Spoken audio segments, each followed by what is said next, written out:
Well, I haven't really interacted with a lot of my course mates. I did with some of them, and they've really got a lot of stories to tell. Not only did I get to know more about them, what their personalities are and what they have to share, but also their expectations for this course and their life after they'll have graduated in the future.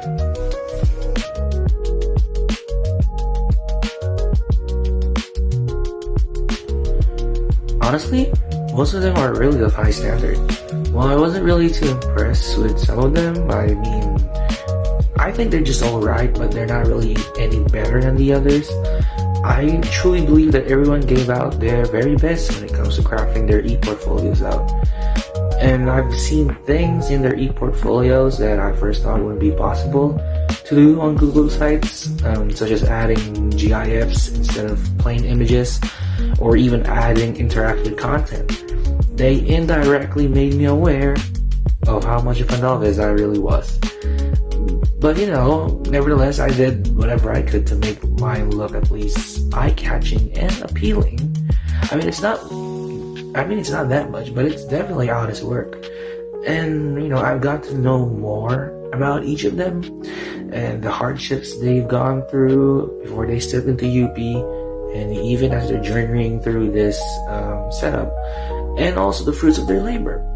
It amazes me how in just a few scrolls, I got to get a snippet of their life without having to interact with them further.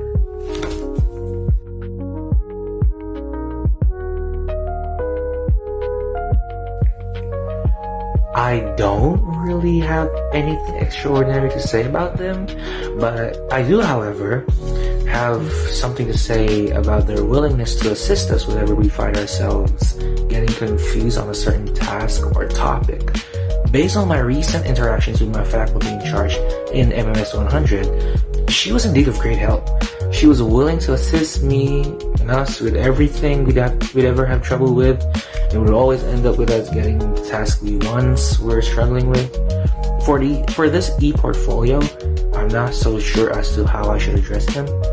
But he's a nice assistant professor. He'd always ensure that whatever goes in and out of our e-portfolio discussion forum, it's always for our own benefit. Although he was tad stern with some other things like using our UP mail to do our e-portfolios, it's always for whatever is advisable anyway.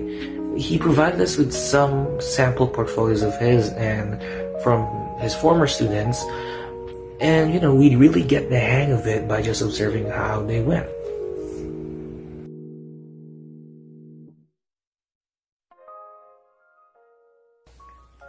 UPOU's virtual environment really attests to the fact that learning at your own pace and convenience is a double-edged sword.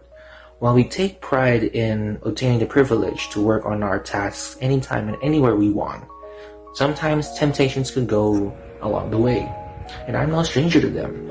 I've had my fair share of not doing my tasks that seemed unimportant to me, but in the end, it's always, it's all about what you get after it.